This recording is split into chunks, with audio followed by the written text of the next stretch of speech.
बंद कर सकते हैं, है ठीक है। बाकी डिवोटीज तो आज बहुत ही सुंदर विषय है और श्रीमद् भागवतम का ये दिव्य विषय है एक्चुअल में। वृत्रासुर की कथा, वृत्रासुर का कैरेक्टर ऑफ वृत्रासुर, सुंदर चरित्र है इसमें। इसके ऊपर तो पूरा भाग सप्ताह होना चाहिए। मैंने देखा करीब 8 से 9 चैप्टर्स में वृत्रासुर की पूरी कहानी सुनाई गई। तो फिर भी हम प्रयास करेंगे संक्षेप में इसे समझने का, और हम अपने जीवन में कैसे उसको अप्लाई कैसे कर सकते हैं। इससे पहले जैसे माता जी ने कहा, मुझे हमेशा बहुत अच्छा लगता है कि जैसे क्लास स्टार्ट हो श्रीमद् भागवतम की, और श्रीमद् भागवतम का अगर ग्लोरिफिकेशन सुनाया जाए तो डेफिनेटली मैं प्रयास इसलिए करता हूँ वो सुनाने का। उसका रीजन ये होता है कि हमारा मन एक्चुअल में ऐसा होता है कि हम हजारों प्रवचन सुन चुके हैं, और जब हम प्रवचन सुनते हैं तो एक रूटीन, एक रिचुअल ऐसा लगता है कि हाँ एक और प्रवचन सुन लेते हैं। उसमें थोड़ा डिफरेंट ये है कि अगर हम श्रीमद् भागवतम का ग्लोरिफिकेशन सुनते हैं तो हमारी इंटेंसिटी, हमारी उत्सुकता और बढ़ जाती है। अरे ये इतना महत्वपूर्ण ग्रंथ है, यस।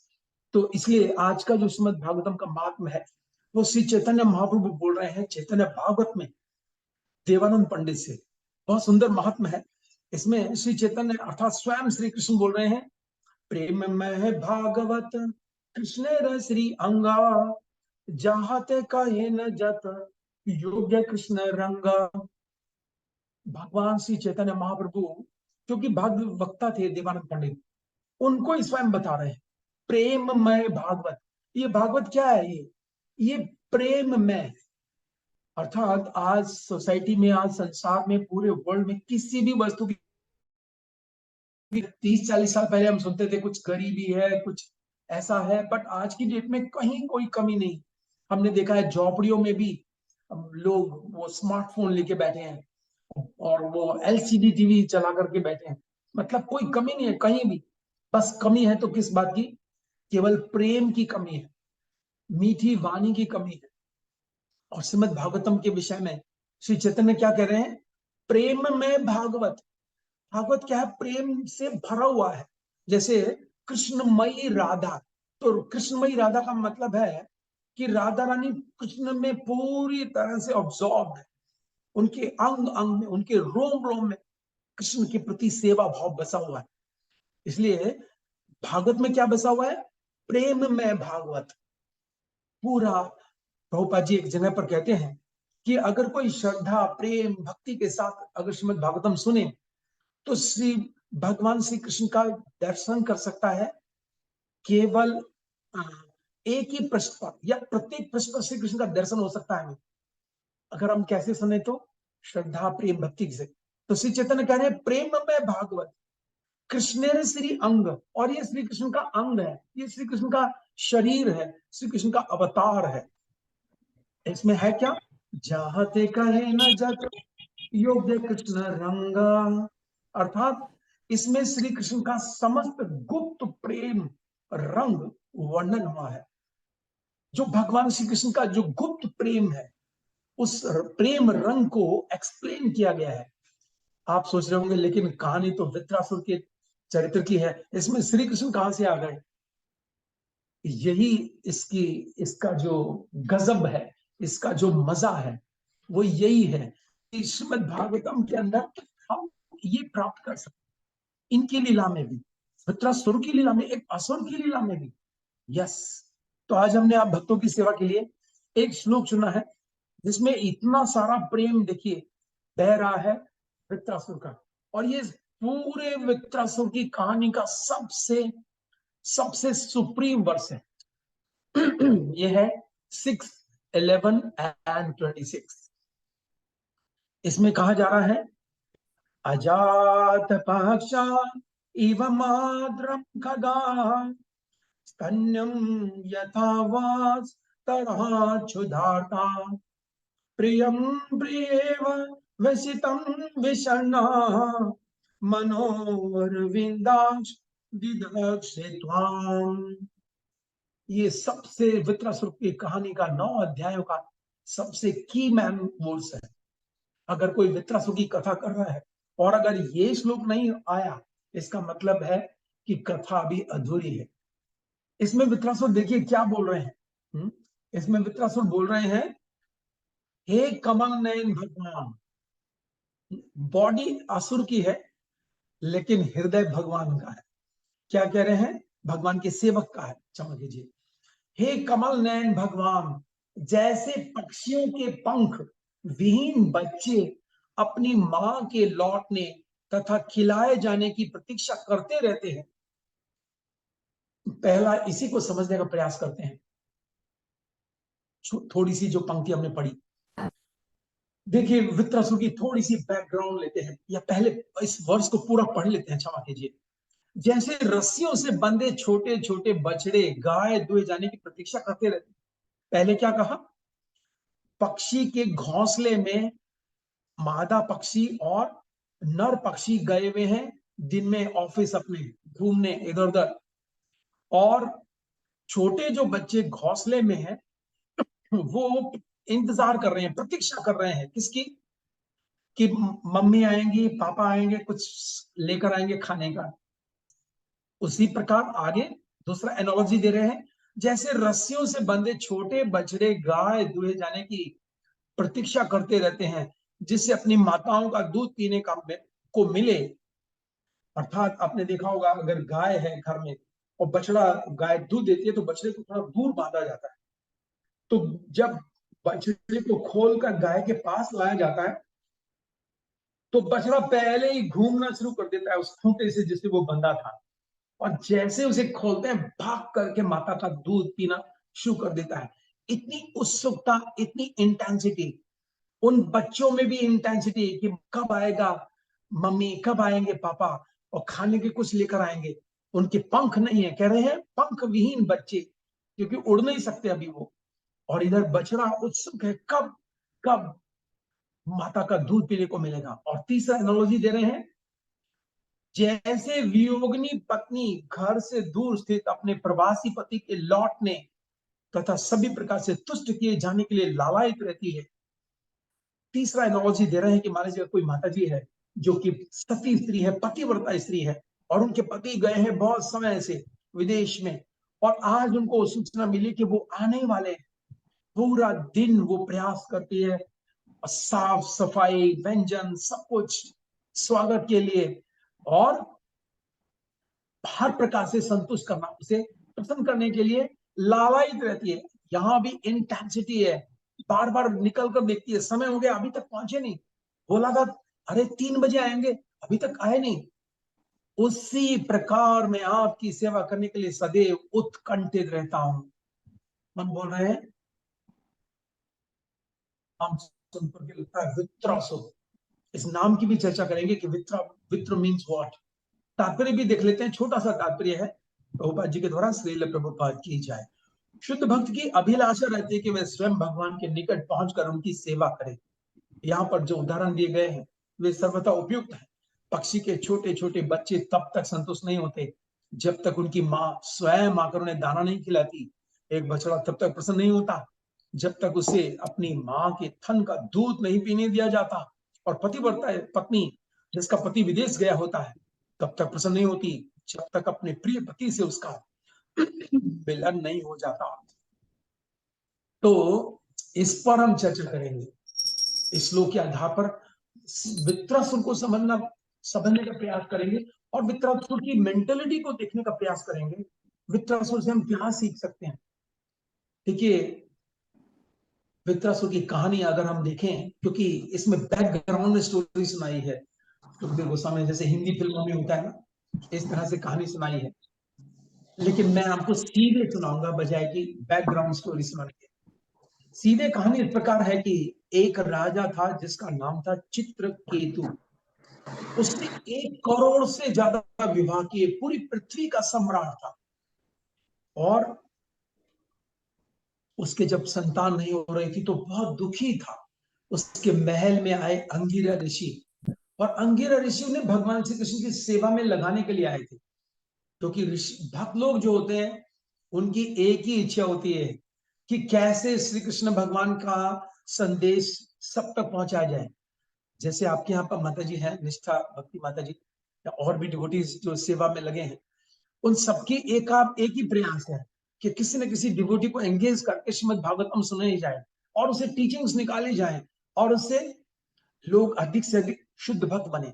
तो उसी प्रकार अंगिरा ऋषि भी इसलिए पहुंचे थे घर में महाराज चित्रकेतु के कि उन्हें भक्ति देने के लिए। लेकिन महाराज चित्रकेतु की मेंटेलिटी उस समय कैसी थी, वो सोच रहे थे कि अरे बच्चा कोई घर में नहीं है, और बच्चा अगर नहीं होगा तो फिर मेरे राजपाट को कौन संभालेगा, मेरा एम्पायर जो खड़ा है इसको कौन संभालेगा। और ये आज के व्यक्ति की सोच है, ऐसा ही आज भी होता है।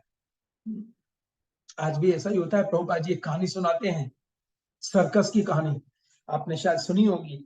आज की कहानी में प्रभुपाद जी क्या कहते हैं, प्रभुपाद जी उस कहानी में कहते हैं कि एक बार शहर में एक सर्कस आ गया और वहां पर एडवर्टाइजमेंट लिखा था कि 1 रुपए में सबसे आगे बैठ करके सर्कस दिखाया जाएगा, सबसे बेस्ट सीट पर, हॉट सीट पर।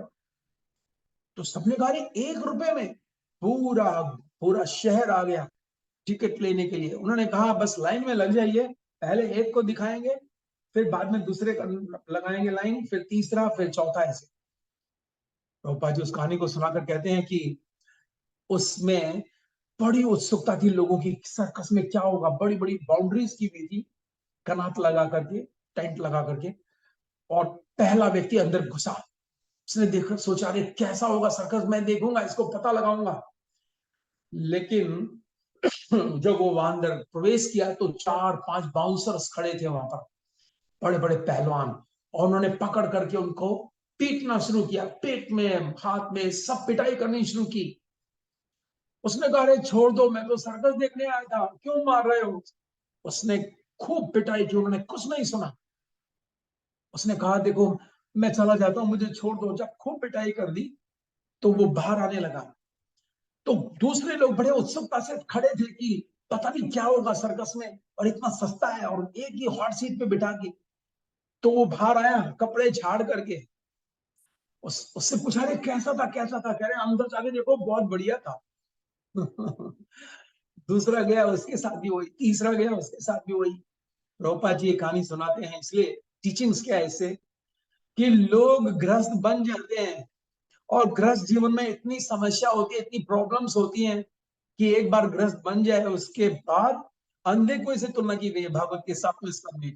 प्रहलाद महाराज कह रहे हैं ये ग्रस्त जीवन अंधा कुआं के समान है, क्योंकि पानी वाले कुएं में अगर प्रवेश करेंगे तो क्या होगा, कोई माता पानी भरने आएगी तो बताएगी कुएं में गिरा है एक व्यक्ति, लेकिन अंधे कुएं में कोई पानी भरने नहीं आएगा, केवल चिल्लाते रहो कोई है तो बचाओ, कोई है तो बचाओ। प्रहलाद महाराज कहते हैं। तो प्रभुपाद जी कहते हैं कि गृहस्थ जीवन में माता पिता इतने दुख भोगते हैं, फिर भी वो ये चाहते हैं कि मेरा बच्चा, मेरा बेटा भी आगे चलकर के गृहस्थ बने। कोई ये नहीं चाहता। मतलब जो भी सर्कस देख के आ रहा था, प्रभुपाद कह रहे हैं उसकी खूब पिटाई कुटाई हुई वहां पर, लेकिन बाहर आकर वो कुछ नहीं कह रहा था, और एक एक करके सबकी पिटाई हुई, किसी ने कुछ नहीं बताया। गृहस्थ जीवन में ऐसा ही है। गृहस्थ जीवन में कोई ये नहीं कहता कि गृहस्थ बनने के बाद क्या प्रॉब्लम्स आएंगी। सब कहते बड़ा आनंद है, शादियों पार्टी, ये इतना सुंदर सुंदर। तो अंगिरा ऋषि लेकिन ऐसे नहीं थे, वो आए थे चित्रकेतु महाराज को शिक्षा देने के लिए। लेकिन चित्रकेतु महाराज की इच्छा थी कि उन्हें क्या हो, संतान मिले। तो जब अंगिरा ऋषि ने देखा रहे इनको संतान चाहिए, तो उन्होंने बोल दिया ठीक है एक बेटा उत्पन्न हो जाएगा, उसका नाम होगा हर्ष शोक। चित्रकेतु महाराज ने सोचा हर्ष तो ठीक है, क्योंकि बच्चा उत्पन्न होगा इतने समय के बाद, उसको मैं युवराज बनाऊंगा। लेकिन शोक किस लिए होगा, हो सकता है इसलिए शोक हो कि अकेला बेटा है, थोड़ा हो सकता है चाल चलन ठीक ना हो, कोई बात नहीं बेटा तो होगा ना। और इस तरह करते करते बच्चा बड़ा हुआ। लेकिन उसकी जितनी भी रानियां थी वो सब द्वेष करने लगी, क्योंकि राजा अब किससे करते थे प्रेम। उनकी सबसे बड़ी रानी का नाम था कृतदूती। सबसे बड़ी रानी के पास ही आते क्योंकि बच्चा उसके पास था। सारी रानियों ने मिलकर के मीटिंग की, अरे ये तो बच्चा जब से हुआ है, जब से राजा हमसे तो मिलते नहीं और केवल कृतदूती से ही मिलते हैं, ये बच्चा ही समस्या की जड़ है, इसलिए इसको फिनिश कर दिया जाए। और उन्होंने सोते बच्चे को जहर दे दिया, और जहर देने के बाद बच्चा मर गया। और तब महाराज चित्रकेतु ने इतना शोक किया, इतना शोक किया कि आसमान में आवाज गई, क्योंकि जब राजा ने शोक किया तो जितने भी प्रजा के लोग थे वो भी रोने लगे। पूरे पृथ्वी पर शोक, हाहाकार मच गया। राजा कह रहा था, हे भगवान तू बड़ा क्रूर है। अर्थात जो भगवान के भक्त नहीं होते, जब उनके घर में ऐसी दुर्घटनाएं घट जाती हैं तो वो भगवान को क्रूर बोलते हैं कि तू बड़ा क्रूर है, दया नहीं है, तू मिला देता है और सबको बिछड़ा देता है। तब फिर अंगिरा ऋषि आए राजा नारद जी के साथ, और आकर के उन्होंने समझाया, बहुत ही सुंदर शिक्षा दी उनको। एक शिक्षा में कहते हैं नारद जी, इस संसार में अगर मान लीजिएगा पानी का एक ग्लास लिया जाए, उसमें थोड़ा जल भरा जाए और उसमें रेत सैंड डाल दिया जाए, ग्लास को हिलाया जाए, तो एक कण दूसरे कण से चिपकेगा। चिपकेगा ना, जब हम पानी को हिलाएंगे तो। नारद जी कह रहे हैं कि उसी प्रकार हम लोग भी 70 साल 80 साल के लिए चिपक जाते हैं, अनलेस हमारा कोई संबंध नहीं होता, केवल शरीर का संबंध होता है। हम किसी के पुत्र नहीं, हम केवल भगवान के पुत्र हैं, भगवान के ही संतान हैं। हे राजा, तुम इस प्रकार से क्यों इतना शोक कर रहे हो? जिस प्रकार से ब्याओं पर इकट्ठे हो जाते हैं जब लोग, आपने देखा होगा, जो जो पानी पी लेता है उसका नंबर आ जाता है, वो अपने गंतव्य को चला जाता है। ये आपने ट्रेन में भी देखा होगा है। ट्रेन में बिल्कुल प्रैक्टिकल लगता है। अगर आपको मान लीजिएगा 2 रात और 1 दिन जाना है, तो ऐसा लगता है जैसे सब एक ही फैमिली है। वहां भी वो खाना खा रहे हैं, उधर भी खाना खा रहे हैं, बैठ के बात भी कर रहे हैं, वहीं सो रहे हैं, वहीं चल रहे हैं। लेकिन जिस जिसका स्टेशन आता जाता है उसको उतरना पड़ता है। लेकिन अगर सोचिए कोई स्टेशन आए और दूसरा विजिटर ये कहे, आप मत जाइए मत जाइए छोड़ के, तो ये मूर्खता होगी ना। इसी प्रकार से जो आज हमारे घर में दिखाई देते हैं ना, परिवार के जन, कोई पुत्र है तो कोई पिता है तो कोई पत्नी है, कोई माता है, जितने भी रिलेटिव्स हैं, सिस्टर है, ये सब उसी प्रकार से ट्रेन में बैठ के जा रहे हैं। और जिस दिन हमारा स्टेशन आ गया, हमें उतरना पड़ेगा। तो उस बालक के माध्यम से नारद जी चित्रकेतु महाराज को समझा रहे हैं। और फिर कई श्लोकों में नारद जी ने उन्हें समझाया, चित्रकेतु को। नारद जी के समझाने से कुछ सांत्वना मिली राजा चित्रकेतु को। और फिर प्रैक्टिकल करके दिखाया, देखिए, उस बच्चे को जीवित कर दिया नारद जी ने। नारद जी ने कहा, अरे हे जीव, तुम क्यों शरीर छोड़कर चले गए? तुम तो राजा बनोगे, तुम क्यों छोड़कर चले गए? तुम वापस आओ। तो वो जो जीवात्मा थी अपने शरीर में प्रवेश की और बालक उठ करके बैठ गया और बोलने लगा। क्या कहने लगा कि हे महाराज, हे नारद जी, हे अंगिरा ऋषि, अभी तक मैं 100 करोड़ माता पिताओं का संतान बन चुका हूं। आप मुझे बताइए कौन से के पास जाऊं? ये हमारी कहानी है, वृत्रासुर की ये जो कहानी है, ये हमारी कहानी है सब।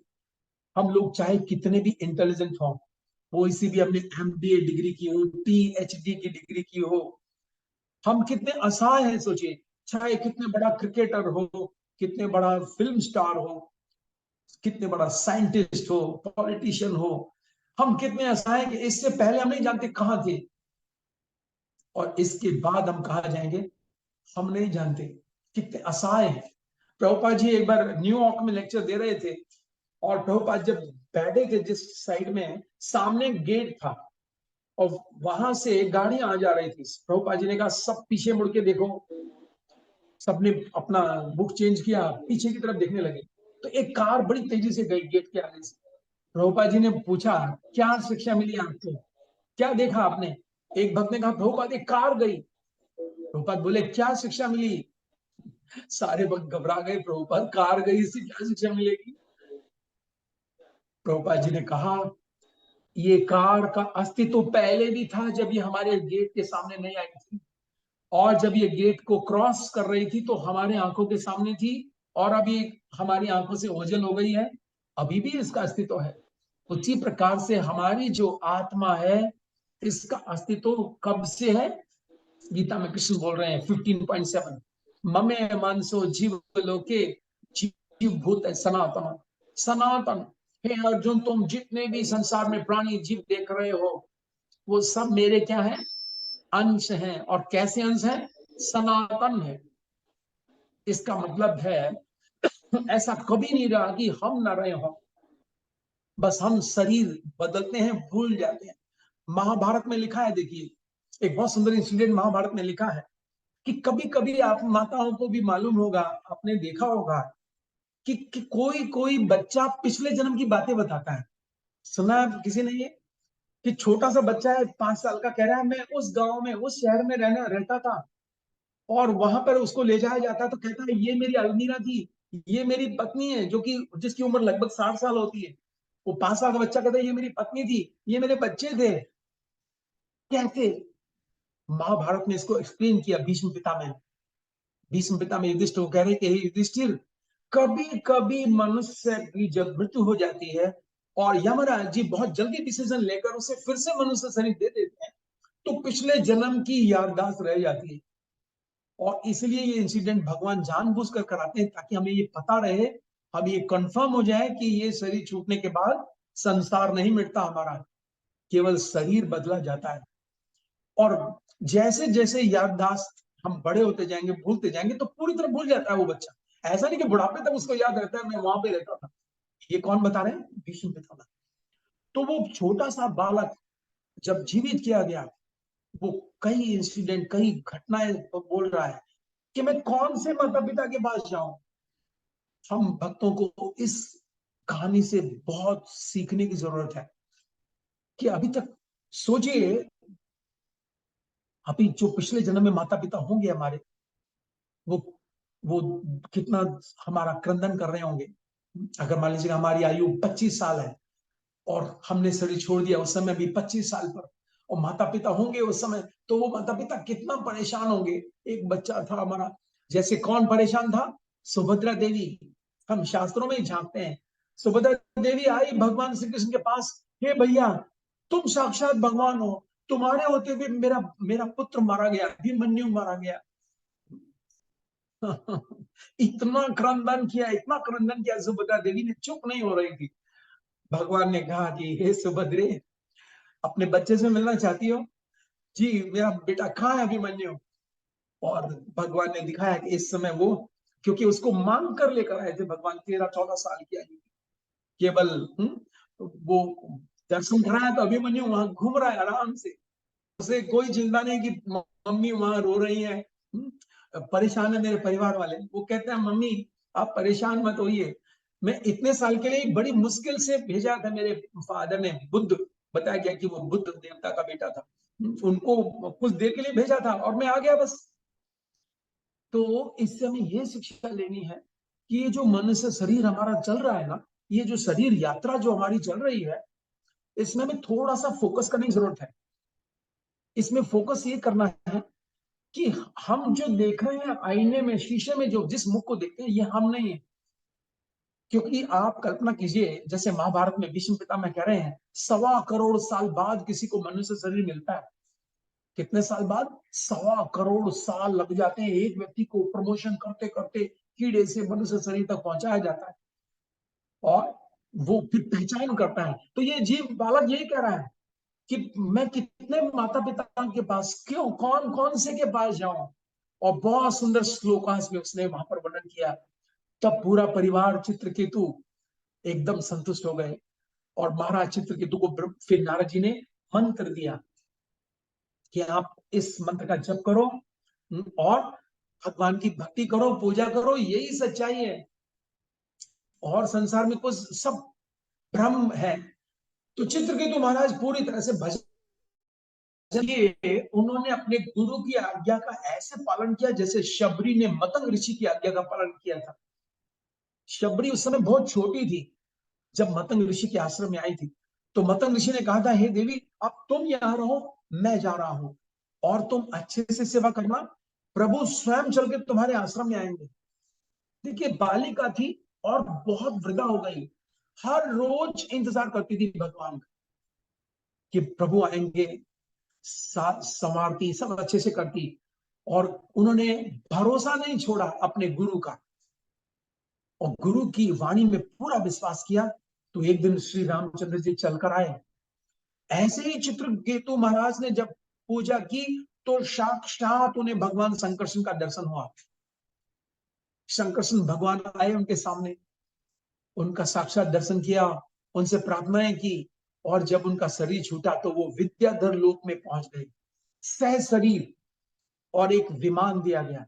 आपको मालूम है, जब हम स्वर्ग जाते हैं, एक जगह महाभारत में लिखा है कि जो व्यक्ति स्वर्ग जाता है ना, तो जानते कितने गज का मकान दिया जाता है उसे? यहाँ पर अगर हम 450 गज का अगर कोई फ्लैट ले लेते हैं, बड़ा मकान कोठी बना लेते हैं, तो हम सोचते हैं मैं बड़ा आदमी बन गया हूँ। प्रभुपाद जी कहते हैं, भारत में जब कोई मोटर कार खरीद लेता है तो वो कहता है मैं बड़ा व्यक्ति बन गया हूँ। जबकि अमेरिका में माली भी जब आता है ना गार्डन को ठीक करने, वो भी मोटर कार में आता है। प्रभुपाद जी हिंदी के लेक्चर में बोल रहे हैं मोटर गाड़ी में आता है।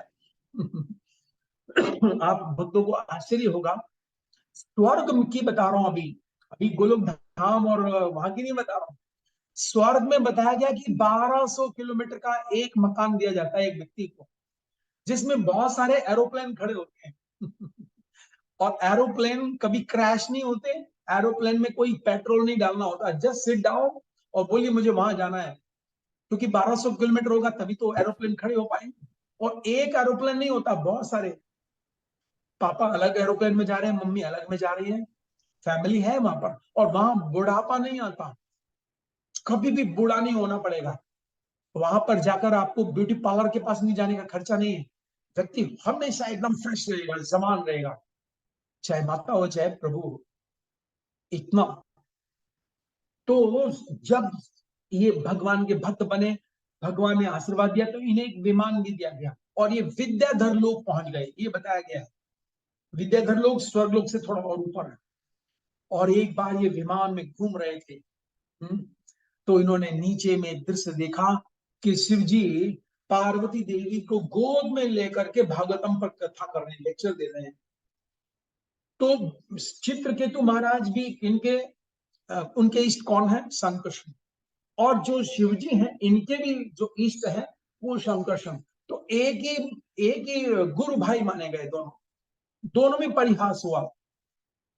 तो विद्याधर लोकवासी चित्रकेतु महाराज ने क्या कहा, अरे महादेव ये क्या कर रहे हो, पब्लिकली पत्नी को गोद में बिठा करके श्रीमद् भागवतम पर लेक्चर दे रहे हो। तो शिव जी ने तो परिहास माना, लेकिन माता पार्वती देवी ने कुपित हो गई, क्रोधित हो गई और श्राप दे दिया। और चित्रकेतु महाराज ने इसे एक्सेप्ट किया। अगर चित्रकेतु महाराज चाहते तो वो भी श्राप दे सकते थे। इस घटना में ज्यादातर डिवोटीज ने, आपने ये कथा सुनी होगी पहले जरूर, इस घटना में ज्यादातर डिवोटीज क्या बोलते हैं कि गुरु भाइयों में परिहास हो सकता है, आपस में मजाक हो सकता है। तो इसमें चित्रकेतु महाराज की कोई गलती नहीं थी। तो फिर आप ये सोचिए, फिर उनको इतना बड़ा पनिशमेंट कैसे दिया गया कि वो वित्रासुर बन गए? कुछ तो गलती होगी ना। मैंने इस विषय में बहुत मेडिटेशन किया। जब माता जी ने कहा ना कि वित्रासुर के चरित्र सुनाइए प्रभु जी, मैंने बहुत डीप में सोचा कि कुछ तो गलती होगी, ऐसा तो नहीं हो सकता कि कुछ भी गलती नहीं है और फिर वित्रासुर राक्षस बनने का श्राप दे दिया गया। देखिए इसमें एक गलती निकल कर आई, जब मैंने सोचा बहुत ज्यादा। शिव जी और चित्रकेतु महाराज गुरु भाई हैं, परिहास में कुछ भी आपस में बोल दें तो कोई बुरा नहीं माना। लेकिन अगर आप अपने गुरु भाई से, गुरु बहन से अगर आप कोई कर रहे हो परिहास, तो उनकी पत्नी अगर सामने है तो फिर आपको परिहास नहीं करना चाहिए। इसमें ये शिक्षा निकल कर आई, जो मैंने मेडिटेशन में इसको सोचा कि कुछ तो गलती होगी। यस, चित्रकेतु महाराज की ये गलती थी कि शिवजी से वो परिहास कर सकते हैं लेकिन अकेले में। अगर पत्नी साथ है तो फिर परिहास नहीं करना चाहिए। हो सकता है उनको बुरा लग जाए, और वही हुआ, उनको बुरा लग गया। और बुरा लगने के कारण उन्होंने श्राप दे दिया कि आप असुर बन जाओ। शिवजी ने बहुत गुणगान किया, कहने लगे कि हे देवी, देख लिया आपने वैष्णव की महानता, वैष्णव की महानता देख लिया आपने। अगर वो चाहता तो तुम्हें भी श्राप दे सकता था, लेकिन वैष्णव कितने विनम्र होते हैं, कभी भी प्रतिकार नहीं करते। उसी प्रकार से इसमें अब हमें बहुत सारी शिक्षाएं लेनी है। आप कहोगे आपको घबराना चाहिए, डरना चाहिए इस वृत्रासुर के इस घटना से। उसको पार्वती देवी ने कहा, जा पुत्र, तू पिता को ऐसा कह रहा है, तू ज्यादा शिक्षा वाला हो गया, राक्षस बन जा, वृत्रासुर बन जा। आप देखिए इतना भयंकर राक्षस बना जिसका सिर बादलों में टच होता था। और लेकिन एक ऐसा व्यक्ति है ये वृत्रासुर, चित्रकेतु महाराज, जिसको भगवान के दर्शन हो चुके हैं, जिसको भगवान के दर्शन हो गए हैं, वो राक्षस कैसे बन सकता है? ये आज की कथा का हमारा सबसे मेन जो सार है, मुख्य विषय वो यही है कि जिस व्यक्ति को भगवान के दर्शन हो गए वो गलती कैसे कर सकता है। जैसे ध्रुव महाराज की कहानी में भी हम देखते हैं, ध्रुव महाराज को भगवान के दर्शन हो गए। ध्रुव महाराज को भगवान ने पहले बता दिया कि तुम्हारी माता ने, चूंकि तुम्हें गोद में नहीं बैठने दिया और उत्तम वहीं ऊपर उपस्थित था तुम्हारा छोटा भाई, तुम राज करोगे 36,000 साल तक। बाद में तुम्हारा जो भाई है वो जंगल में जाएगा, उसको जंगल में यक्ष मार देंगे। तुम्हारी सौतेली माता रुचि वो ढूंढने जाएगी, वो भी मारी जाएगी। पहले बता दिया है, भगवान के दर्शन हो गए। लेकिन जब ऐसी घटना सचमुच में घटी तो एक व्यक्ति ने गलती की थी, एक यक्ष ने मारा था उत्तम को, लेकिन ध्रुव महाराज ऐसे हो गए, पूरे लाखों की संख्या में यक्षों को मारने लगे। तो वहां पर स्वयंभू मनु आते हैं और समझाते हैं ध्रुव महाराज, ध्रुव को, हे ध्रुव, ये तो तुम क्या कर रहे हो? एक व्यक्ति ने गलती की, निर्दोष लोगों को मारे चले जा रहे हो। तो ध्रुव ने होश संभाला कि हाँ मैंने गलती की, और बच गए उस आगे के पाप करने से, और ध्रुव वापस अपने स्थान में लौटे। इससे हमें क्या शिक्षा मिलती है?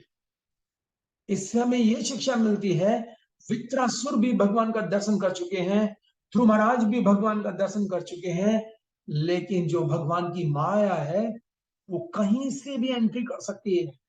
हम चाहे कितने भी शुद्ध भक्त क्यों ना बन जाएं, हमारी सावधानी कभी भी हटनी नहीं चाहिए। सावधानी हटी, दुर्घटना घटी। जिस प्रकार से मान लीजिएगा आपको वो अपने घर से इस्कॉन पंजाबी बाग जाना है, और मान लीजिएगा इस्कॉन पंजाबी बाग अब रह गया आधा किलोमीटर की दूरी पर, और आप ड्राइविंग कर रहे हैं, आपको ये पता चल गया कि आधा किलोमीटर और दिखा रहा है गूगल में इस्कॉन पंजाबी बाग, तो क्या आप गाड़ी हाथ छोड़कर चलाएंगे?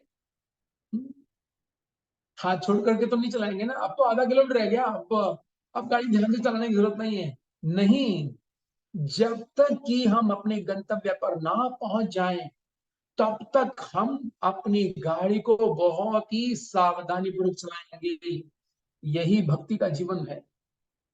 और बीच बीच में टेस्ट होते रहते हैं, कभी यूनिट टेस्ट होते हैं छोटे, तो कभी बड़े टेस्ट भी होते हैं। तो हम लोग जो भक्ति में सौभाग्य से प्रभुपाद जी की महती कृपा से लग गए, हमें तब तक भक्ति की सावधानियों को बरतना पड़ेगा। हमें भक्ति के जो रूल एंड रेगुलेशंस हैं उनको पूरा टाइट करके रखना पड़ेगा। ऐसा नहीं कि अब हम थोड़ा लूज हो जाते हैं, ये कार्य तो ब्रह्मचारियों का है जो मंदिर में रखे। नहीं, ब्रह्मचारी भी मंदिर में इसलिए आए हैं ताकि ज्यादा फैसिलिटी उन्हें भक्ति करने को मिले। हम लोग जो घर में रह रहे हैं, हम लोग घर तो नहीं छोड़ सकते, और विशेष रूप से माताएं, माताएं तो मंदिर में ज्वाइन भी नहीं कर सकती। माताएं के लिए तो बहुत ही ज्यादा कॉशियस रहने की जरूरत है कि एक पल भी उनका भगवान की विस्मृति में ना बीते। नहीं तो सोचिए, जिस व्यक्ति को भगवान का दर्शन मिल गया कि प्रभु जी इतने सालों से आप भक्ति कर रहे हो, 25 साल से भक्ति कर रहे हो, भगवान का दर्शन हुआ क्या? तो दर्शन इतना महत्वपूर्ण नहीं है। दर्शन से बढ़कर क्या है, भगवान से प्रेम हुआ कि नहीं हुआ, ये पूछना चाहिए उन लोगों को हमसे। क्या आप भगवान के लिए कुछ खोने को तैयार हो? भगवान के लिए सेक्रीफाइस करने के लिए तैयार हो? भगवान की सेवा करने के लिए तैयार हो? भगवान के लिए कुछ त्यागने के लिए तैयार हो? और भगवान श्री कृष्ण श्रीमद भगवद गीता के 12वें अध्याय में कहते हैं, जो 8 श्लोक कृष्ण ने उच्चारण किए हैं 12.13 से 20 तक, उसमें भगवान ने बताया कि कौन कौन सा भक्त मुझे प्रिय है। उसमें एक श्लोक में वो कहते हैं, जो किसी घर बार की परवाह नहीं करता, वो भक्त मुझे प्रिय है। तो आप भक्तों से एक ही प्रार्थना है, इस शिक्षा से एक ही, मैं ये नहीं कह रहा कि आप घर परिवार छोड़ो घर बार चलो हरिद्वार, नहीं, आपको अपने घर में रह करके हृदय भगवान को दे देना है। गीता के 8वें अध्याय का 7वां श्लोक क्या है? तस्मा सर्वेषु कालेषु माम अनुस्मर युद्ध चय मयि अर्पित मनु बुद्धि मामेव एष असंशया। क्या कह रहे हैं कृष्ण? तस्मा सर्वेषु कालेषु, हे अर्जुन तुम सब समय मेरा स्मरण करो। ये हमें करना है। अब कैसे भी, चाहे हम किचन में मान लीजिएगा भगवान का भोग बना रही हैं, या मार्केट में जाकर हम कुछ खरीद रही हैं भगवान के लिए, सब्जियां फ्रूट्स, उस समय हमें ये सोचना है कि ये सब्जियां कृष्ण की भोग बनेंगी, इसलिए अच्छी क्वालिटी की होनी चाहिए, भले ही टमाटर 120 रुपए किलो आए। आजकल आजकल सुनने में आ रहा है कि टमाटर 120 रुपए किलो आ रहा है। यस, क्योंकि कृष्णा के लिए बन रहा है, हमारे लिए बन रहा है, हमने तो खाली उनका जूतन खाना है। वहां से भक्ति शुरू हो जाती है। देखिए, खरीदा बनाया, जैसे जमुना माता जी आप सब जानते होंगे, जिन्होंने गोविंद सब तमाम भजामी गाया, वो माता जी जब भगवान के लिए भोग बनाती थी तो पहले समाधि में बैठती थी, 5 मिनट के लिए भगवान से प्रयास करती थी, हे अखिल ब्रह्मांड के नायक भगवान श्री कृष्ण, कृपा करके मुझे इतनी शक्ति दो कि मैं आपके योग्य, यथा योग्य ये भोग बना सकूं। अगर सोचिए, आप सब माताएं मिल करके इसी प्रकार से अगर रोज भोग की तैयारी करें, 5 मिनट के लिए भगवान से प्रेयर्स करें, जैसे हम जपा करते हैं तो 5 मिनट के लिए प्रेयर करते हैं ना। अभी मैं 16 माला करने के लिए बैठ गया, प्रभु मेरा मन यही उपस्थित रहे, कहीं भागे नहीं और आपकी सेवा में जुड़ा रहे, मैं सारे शब्दों को सुन पाऊं। ऐसे ही किचन में जब हम भगवान का भोग बनाएं तो हम ये प्रार्थना कर सकते हैं कि मैं आपके लिए भोग बनाने जा रही हूँ। तो देखिए भक्ति कितना सुंदर है। राज विद्या राज गुह्यम पवित्रम इदम उत्तमम प्रत्यक्षाव्या धन्यम सुसुखम कर्तुम अव्ययम, करने में कितना सुखकारी है। तो भक्ति शुरू हो गई, फिर भगवान को भोग लगाया। और मैं हमेशा कहता हूं, जब भगवान को भोग लगा दिया जाता है, पर्दा बंद करके कुछ भगवान के लिए भजन गाना चाहिए, कुछ 2 मिनट के लिए कीर्तन करना चाहिए, पंखा हो तो पंखा चलना चाहिए। और जब भोग उठाएं तो क्या करना चाहिए? भगवान को थैंक यू बोलना चाहिए कि कृष्ण आपका बहुत बहुत धन्यवाद है कि आपने इसे स्वीकार किया। मैं तो कहता हूं 3 बार मस्तक में लगानी चाहिए वो महाप्रसाद की प्लेट। कृष्ण सोचेंगे एक दिन, अरे भाई ये कभी मैं तो खाता नहीं और ये मुझे रोज थैंक यू बोलती है माता जी, तो एक दिन खा ही लेते हैं भाई, चलो कितने दिनों से थैंक यू बोल रही है मुझे। तो ये भक्ति योग है। देखिए भक्ति योग के अंदर कितनी सुंदर फैसिलिटी दी है। तो सब समय में हमें कृष्ण का चिंतन करना है। सावधानी हटी दुर्घटना घटी, क्योंकि माया कहीं से भी एंटर कर सकती है। ध्रुव महाराज भक्तों के बीच में थे, इसलिए स्वयंभू मनु ने उन्हें बचा लिया। लेकिन यहाँ पर वित्रासुर की कहानी से हमें ये शिक्षा मिलती है, विमान में वो अकेले थे, अकेले होने के कारण उन्होंने ऐसा परिहास कर दिया। और अगर उन्होंने किसी से एडवाइस ली होती तो वो बोलता, प्रभु जी चित्रकेतु प्रभु, अभी साथ में उनकी पत्नी भी बैठी है, उनको बुरा लग सकता है, आप ऐसा मत बोलो, अकेले में बोल देना कुछ भी। और दूसरी वित्रासुर की लीला से हम एक बहुत बड़ी शिक्षा यहाँ पर हमें यह मिलती है, इसका वर्णन किया है श्रील प्रभुपाद ने। एक पुस्तक है प्रभुपाद का कलेक्शन बुक, उसका नाम है वृंदावन एज इट इज। उस पुस्तक में प्रभुपाद ने लिखा है कि कभी कभी क्या होता है, हम शुद्ध भक्त बन गए, हमेशा कृष्ण का चिंतन करना चालू कर दिया। और अगर हम मान लीजिएगा भगवान को हम पर दया आ गई, सचिव ध्यान से सुन रहे हैं ना सभी लोग, बहुत इंपॉर्टेंट बात बता रहा हूं यहाँ पर। मान लीजिएगा हम भक्ति में स्ट्रगल कर रहे हैं, भगवान को चाहते हैं कि हे प्रभु इसी जन्म में मुझे आपको प्राप्त करना है, मैं और जन्म नहीं चाहता, क्योंकि फिर से वही प्रॉब्लम्स आएंगी। मुझे प्रभु इसी जन्म में चाहिए, और हम योग्य नहीं है, लेकिन हमारी इच्छा बहुत ज्यादा है भगवान के धाम जाने की, भगवान के लोक जाने की इसी जन्म में। तो कृष्ण क्या करते हैं, प्रभुपाद जी लिख रहे हैं, एक शॉट में उसी भक्त को ऐसी योनि में डाल देते हैं ताकि उस एकदम निकल जाए, उसका बदला उतर जाए, उसकी सारी कागजी कार्रवाई पूरी हो जाए। कभी कभी भगवान बंदर बना देते हैं लेकिन वृंदावन में, कभी कभी भगवान पक्षी बना देते हैं वृंदावन में, और यहां पर वृत्रासुर को इसलिए ये योनि प्राप्त हुई है। देखिए, अंदर में हृदय है भक्त का, चित्रकेतु का हृदय है, लेकिन बॉडी मिल गई है असुर की। तो इससे कोई अंतर नहीं पड़ता कि कोई व्यक्ति काला है, गोरा है, ब्राह्मण है, क्षत्रिय है, शूद्र है, वैश्य है, अनएजुकेटेड है, कैसा भी है। प्रभुपाद जी की एक शिष्य है, डिसाइपल है, ग्रेस रुक्मिणी देवी माता जी। एक बार हमारे इस्कॉन द्वारका में आई थी, आपने शायद नाम सुना होगा बहुत, आज आप अभी भी है माता जी, रुक्मिणी देवी माता जी। तो माता जी देखने में बहुत सुंदर है। रिक्शा अपना रिक्शा एग्जाम्पल बता रही थी कि जब मुझे प्रभुपाद ने दीक्षा दी, तो मैं जैसे ही प्रभुपाद जी के सामने आई, तो प्रभुपाद ने माला ली कितने पैसे? और मुझे कहा, ये लो आपका नाम रुक्मिणी देवी दासी नाम होगा। और जब मेरे मुख की ओर देखा, तो प्रभुपाद जी के मुख से निकला, ओह तो ब्यूटीफुल। प्रभुपाद ने रुक्मिणी देवी माता को ऐसा कहा। तो रुक्मिणी माता थोड़ी सी गर्वान्वित हो गई, प्रभुपाद जी मुझे कह रहे, आज तक प्रभुपाद ने किसी को नहीं कहा मैं सुंदर हूं। प्रभुपाद जी तुरंत समझ गए कि माता क्या सोच रही है। प्रभुपाद जी कहने लगे, माता definitely you are so beautiful, but I pray you with folded hands, kindly जो आपका जो हार्ट है ना, उसको भी इतना ही ब्यूटीफुल बनाइए जितना आपका ऊपर से जो ये ब्यूटीफुल शरीर है। और माता जी कह रही थी हमारे मंदिर में आकर के, प्रभुपाद जी की ये बात 43 साल से सोच रही हूँ, अभी तक भी वो दिन नहीं आया जो मैं अपने हृदय को सुंदर बना पाऊं। शरीर तो भगवान ने मुझे सुंदर दे दिया मेरे पिछले पुण्य कर्मों के कारण, लेकिन प्रभुपाद जी की आज्ञा अभी भी मैं पूरी नहीं कर पाई हूँ कि अपने हृदय को भी शुद्ध बना पाऊं, इतना पवित्र बना पाऊं, इतना सुंदर बना पाऊं। तो एक्चुअल में ये जो वृत्रासुर की जो कहानी है, शरीर है असुर का और हृदय है भक्त का। तो इससे हमें ये शिक्षा लेनी है कि जैसा भी बाहर में हो, गरीब हो, देखिए गरीब के ऊपर भी प्रभुपाद जी ने एक पोपट लिखा है बहुत सुंदर, मैंने इस्कॉन पंजाबी बाग में बताया था ये विषय, आज से करीब 5 साल पहले, मुझे याद है।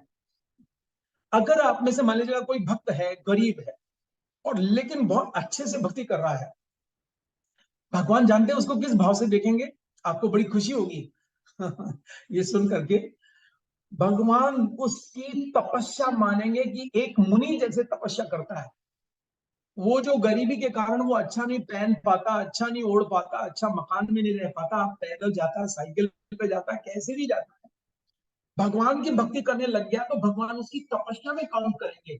वो जो कमजोरी है उसकी, जो उसके पास धन नहीं है, तो कितने दयालु है भगवान इसे।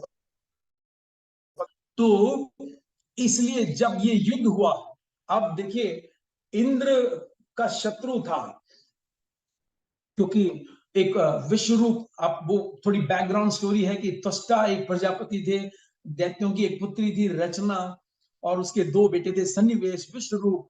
और हुआ ये कि विश्व रूप ब्रह्मा की आज्ञा से देवताओं के वो बन गए पुरोहित, और फिर देवताओं ने गुरु बृहस्पति का अपमान किया। बहुत शॉर्टकट में मैं सुना रहा हूँ, ये कई चैप्टर्स में ये कहानी आती है कि विश्वरूप अत्यंत शक्तिशाली और तपस्वी ब्राह्मण है, और उसको उसका सर काट दिया किसी कारण से, क्योंकि वो उसके 3 मुख थे विश्वरूप के। तो एक से वो मदिरा पी रहा था, एक से वो सोम पी रहा था और सोमपान कर रहा था, एक से भोजन कर रहा था, और उसके ऊपर क्या आ गए कुछ ब्राह्मण अपराध लग गया, ब्रह्म हत्या का अपराध लग गया इंद्र देवता पर। इसलिए उनके पिता ने फिर क्या किया, त्वष्टा ने एक यज्ञ किया, ध्यान से सुनिएगा, उसने एक यज्ञ किया और उसने क्या कहा? उसने कहा इंद्र शत्रु हो। इंद्र शत्रु का मतलब क्या है? कि ऐसा व्यक्ति इस यज्ञ से पैदा हो जो इंद्र का शत्रु हो, क्योंकि उसने हमारे बेटे को मार दिया, उसका सर काट दिया विश्वरूप का। इंद्र शत्रु। लेकिन संस्कृत लैंग्वेज में समस्या क्या होती है कि अगर आप ब्राह्मण ने सही सही उच्चारण नहीं किया तो उसका मीनिंग बदल जाएगा। उनका भाव ये था कि इंद्र के शत्रु की वृद्धि हो, मतलब इंद्र का शत्रु प्रकट हो। लेकिन जब उसने कहा इंद्र शत्रु हो, तो क्या मीनिंग निकल कर आ गया? इंद्र जिसका शत्रु हो। इससे पता चलता है कि हम लोग कितने भाग्यशाली, हमें हरे कृष्ण मंत्र दिया गया है। हरे कृष्ण मंत्र में ऐसा कुछ नहीं है कि आपने अगर गलत भी उच्चारण कर दिया, जैसे कि एक पद्म पुराण में कहा गया, मूर्खाद वदति वैष्णवे विष्णवे, और भावग्राही जनार्दन। अगर आप हरे कृष्णा बोलते हो, कई बार जो कर्मकांडी ब्राह्मण होते हैं वो हमारे इस्कॉन डिवोटीज को बोलते हैं कि अरे तुम कृष्णा बोलते हो, वो तो द्रौपदी का नाम था, कृष्ण बोलो। लेकिन हरे कृष्ण मंत्र में ये डिस्काउंट है, आप जैसे भी बोलिए। जैसे चाइना के डिवोटीज क्या बोलते हैं आपको मालूम है? चाइना के जो, चाइना में क्या उच्चारण नहीं कर सकते? कौन, कोई माता जानती है? चाइना के डिवोटीज हरे कृष्ण का जप करते हैं तो क्या बोलते हैं वो लोग? कहानी उच्चारण कर सकते माता जी शायद किसना बोलते हैं, शायद किसना भी शायद उच्चारण नहीं, कहानी उच्चारण कर सकते। हाँ, वो रा नहीं बोल पाते, वो बोलते हैं हले कृष्णा, हले कृष्णा, कृष्णा कृष्णा, हले हले, हले लामा। दलाई लामा, देखिए, हले लामा, लामा लामा, हले हले। इसका मतलब है कि वो सब गड़बड़ हो गया उनका? नहीं, उनको दलाई लामा नहीं मिलेंगे, उनको कृष्णा ही मिलेंगे। ये बेनिफिट है। लेकिन यहाँ हम देखते हैं कि जो त्वष्टा है, विश्व रूप के जो पिताजी हैं, उन्होंने कहा इंद्र शत्रु, अर्थात इंद्र जिसका शत्रु हो वो प्रकट हो। तो वित्रासुर, और वित्रासुर गया और सीधा आमने सामने फाइट शुरू हुआ इंद्र देवता से। आप जानते हैं इंद्र देवता, वो बहुत लंबी कहानी है कि दधीचि ऋषि की, क्योंकि वित्रासुर ने पूरा, उनका नाम मित्र इसलिए पूरा जो ढक दे, सारे उसमें अंधेरा छा गया, इतना बड़ा आकार था इसका, और सबको निगल गया। जो भी असुर चला रहे थे देवता लोग अपने हथियार, सबको तोड़कर फेंक रहा है, खा रहा है। सब देवता गए भगवान के पास और भगवान से कहने लगे, हे प्रभु, अगर कोई आपको छोड़कर, एक स्तुति बता रहा हूं, बहुत सुंदर स्तुति है, आपको छोड़कर कोई देवताओं की शरण में जाएगा, देवता लोग बोल रहे हैं, आपको छोड़ के कोई दूसरे स्थान में जाएगा आसरा लेने के लिए, उसकी स्थिति ऐसी है जैसे समुन्दर पार करना चाहता है कुत्ते की पूंछ पकड़ करके। कुत्ता खुद तैरना नहीं जानता तो वो कैसे पार कराएगा? हे प्रभु, आपकी शरण में है, आप रक्षा कीजिए। तब भगवान इंद्र देवता को कहते हैं, दधीचि ऋषि के पास जाइए, उसकी हड्डियों का एक वज्र बनाइए, और फिर वो वज्र लेकर आते हैं और आमने सामने युद्ध होता है। और इस प्रकार से यहाँ पर जो मैंने ये श्लोक आपको पढ़ के सुनाया, इसमें वित्रासुर यही बोल रहा है। देखिए, अब उसकी उस पर आते हैं जो आखिरी स्थिति है, क्योंकि मैंने देखा समय अभी हमारे पास केवल 3-4 मिनट और शेष है। वित्रासुर भगवान से मिलने के लिए लालायित है। अगर हमें कह दिया जाए ना, आपको कैंसर है, आपके पास 1 सप्ताह है, 10 दिन है, आपको ये डेंजर बीमारी हो गई, तो हम घबरा जाएंगे बहुत। लेकिन जब एक व्यक्ति का, भक्त का हृदय कृष्णा कॉन्शियसनेस में हो जाता है, तो देखिए क्या स्थिति हो जाती है। क्या कह रहे हैं वित्रासुर? आचार्य बताते हैं कि ऐसा लगता है कि वित्रासुर हीरो बन गया है और इंद्र जो देवता है वो असुर बन गया है, वो विलेन बन गया है। वित्रासुर कह रहा है, हे इंद्र, उठाओ अपना वज्र और मुझे मार डालो, जल्दी से मार डालो, क्योंकि मैं अपने प्रभु श्री कृष्ण से मिलने के लिए उसी प्रकार लालायित हूं जिस प्रकार से घोंसले में छोटे छोटे बच्चे जिनको पंख नहीं लगे अपनी माता और पिता से मिलने के लिए उत्सुक रहते हैं, ऐसे में अपने प्रभु से मिलने के लिए उत्सुक हूं। उठाओ अपना वज्र और मुझे मार डालो। दूसरा एग्जाम्पल क्या दे रहे हैं? जिस प्रकार एक बछड़ा अपने माता का दूध पीने के लिए उत्सुक है, ऐसे उठाओ वज्र मुझे मार डालो। और तीसरा एग्जाम्पल दे रहे हैं क्या, जैसे एक पतिव्रता स्त्री विदेश गए, अपने पति की सेवा के लिए लालायित है, इस प्रकार से मेरा मन बेचैन है अपने प्रभु से मिलने के लिए। देखिए उसी प्रकार से परीक्षित महाराज जब ये भागवतम सुन रहे थे, तो 7वें दिन सर्प जब आया, उसी समय उत्तरा माता भी आई और कहने की बेटा मैं सांप के कारण वो सुन नहीं पाई, क्या सुना तूने सुखदेव गोस्वामी से, मुझे दोबारा भागवतम सुनाओ। अब सोचिए इतना भयंकर सर्प आने वाला है और डसने वाला है, अभी डेथ होने वाली है परीक्षित महाराज की, लेकिन एक कृष्ण भावना भावित भक्त मृत्यु से कभी नहीं डरता, मृत्यु को हंसते हंसते वो सामना करता है। प्रभुपाद जी उदाहरण देते थे बिल्ली के बच्चे का और चूहे का। जो भगवान के भक्त बन जाते हैं, वो उनकी स्थिति जब मृत्यु देवी आती है तो उनको क्या लगता है, उनको लगता है कि मेरी माता ने मुझे गोद में उठाया है। और जो भगवान की भक्ति नहीं करते, उनको जब पता चलता है मृत्यु देवी आ गई, तो उनको चूहे की तरह से वो ची ची ची करके भागते हैं कि बिल्ली ने उठाया, बस अब जीवन लीला खत्म होने वाली है। तो ये जो वृत्रासुर की कहानी है, देखिए क्या कह रही है, मैं अपने प्रभु से मिलने के लिए ऐसे उत्सुक हूं, हमें ऐसे प्रैक्टिस करनी है, वृत्रासुर की तरह अपने हृदय को ऐसा बनाना है कि जब मृत्यु आए तो हम हंसते हंसते, बल्कि उल्टा हो। देखिए श्रीमद् भागवतम के 3:17 में एक श्लोक आता है, उसमें कहा गया है कि सूर्य सुबह निकलता है शाम को छिपता है, और सबकी आयु एक दिन में चुरा लेता है और आयु घटती जाती है, लेकिन जो व्यक्ति भगवान की कथाओं में अपने मन को लगा देता है, उस समय को उस व्यक्ति पर सूर्य का कोई प्रभाव नहीं पड़ता और सूर्य उसकी आयु नहीं चुराता। आप समझ रहे हैं, फिर से रिपीट करता हूं, जो व्यक्ति कृष्ण कथाओं को, जैसे आपका ये 3 बजे से 4 बजे का जो समय है, ये खर्चा नहीं हुआ, इन्वेस्ट हुआ है। अगर आप यही समय किसी मार्केटिंग में लगाते तो ये खर्चा हो जाता। बोल रहे हैं सुखदेव गोस्वामी कि जो समय, और गीता में भी कृष्ण ने कहा है, मय्येव मन आदर्शवः मयि बुद्धि निवेश, या निवेश मीन्स इन्वेस्टमेंट। जब कोई अपना समय अपनी बुद्धि मेरी कथाओं में लगाता है, तो सूर्य उसकी आयु छीन नहीं सकता। आप कहोगे अरे उसकी मृत्यु नहीं होगी, कृष्ण बोल रहे हैं मय्येव मन आदर्शवः मयि बुद्धि निवेशवः निवेशस्य मय्येव अतः ऊर्ध्वम न संशय, इसमें संशय नहीं है, टाइम आउट किया जाएगा उसका, उसका टाइम इन्वेस्टमेंट होगा। और उसकी स्थिति कैसी होगी, उसकी स्थिति ऐसी होगी, मान लीजिएगा हम में से किसी की आयु 70 है और उसको पता चल जाए 3 दिन और बचे हैं इस संसार में जीने के, तो अगर वो भक्त बन गया है, वो क्या सोचता है, उसकी स्थिति वृत्रासुर की सिचुएशन होती है, वो सोचता है कि बस 3 दिन के बाद मैं अपने प्रभु से मिलूंगा, इस सड़े गले संसार को छोड़ के अपने प्रभु के चरणों में जाऊंगा, उनसे नमस्कार करूंगा। और वृद्ध भागवतामृत में यही दिखाया गया है, जिस समय गोप कुमार जाते हैं भगवान श्री कृष्ण से मिलते हैं गोलोक धाम में, तो क्या करते हैं भगवान कृष्ण, आलिंगन करते हैं बड़ी जोर से और कहते हैं आ गया मेरे पुत्र, उस सड़े गले संसार से मैं कितने युगों से तेरा इंतजार कर रहा था।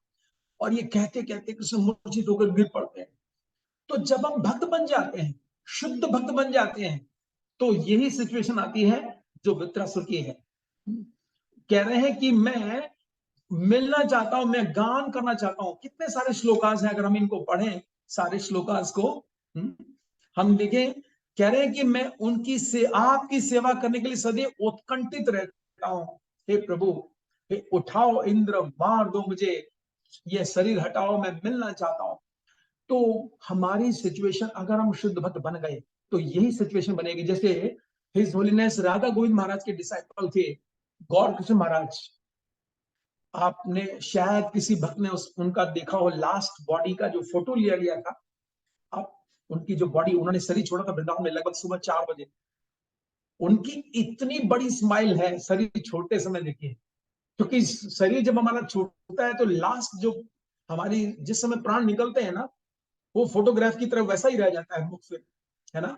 जैसे आपकी आंखें बंद हो गई तो फोटो में आंखें बंद आएंगी, अगर हमारा चिंतन उस समय कृष्ण का दर्शन कर रहे हैं, कृष्ण के दूतों का दर्शन कर रहे हैं, महाराज इतनी स्माइल दे रहे हैं उस फोटो में, मैंने जूम करके भी देखा था, इतना स्माइल, उनके चेहरे पर इतनी हंसी है। सोचिए कोई मरते समय इतनी हंसी आ सकती है क्या? लेकिन हमें इतना अपने आप को परफेक्ट बनाना है। अगर हम बीमार पड़े तो हम भगवान से प्रार्थना करें, हे प्रभु अभी मैं शुद्ध नहीं हुआ हूं, अभी आप मेरा शरीर मत लो। और फिर जब मौका मिले, जितना भी टाइम बचा हुआ है, पूरा समय हमें भर भर के भगवान की कथाओं में देना चाहिए, भगवान के नाम में देना चाहिए, भगवान के कीर्तन में देना चाहिए। और प्रभुपाद जी कहते थे इस सब का लास्ट क्या है उपाय? जो हमारे मुख से शब्द तरंग निकल रहे हैं, उनको कानों से ध्यान से सुनना चाहिए।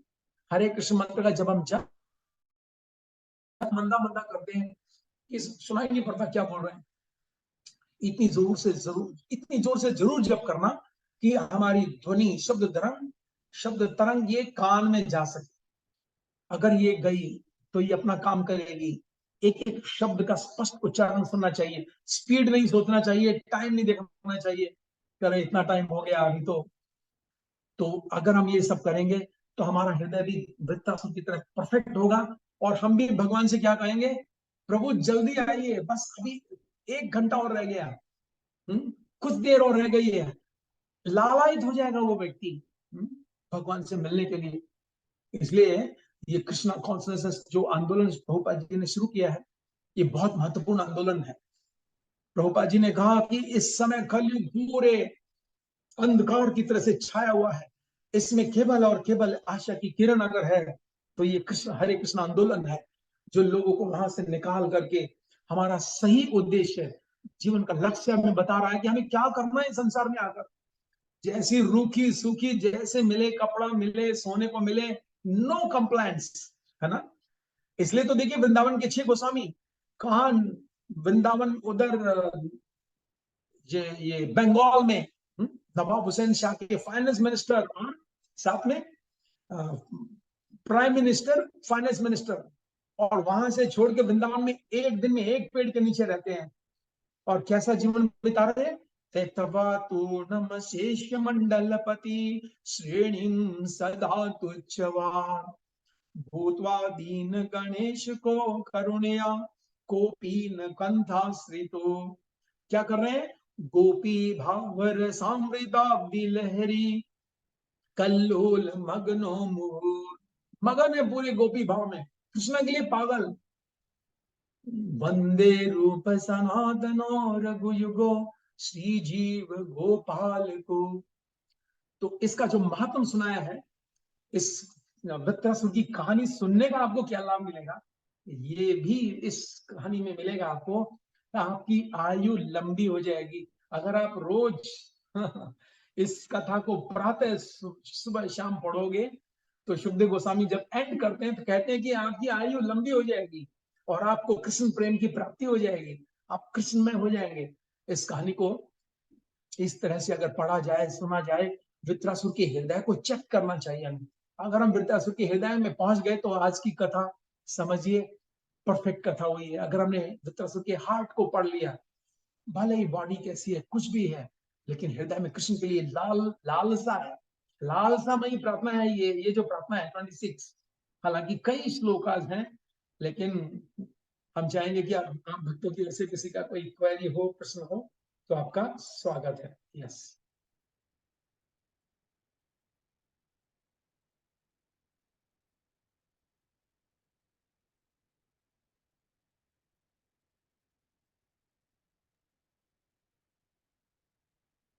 आप हाथ उठा लीजिए। Anybody can raise your hand if you want to ask questions.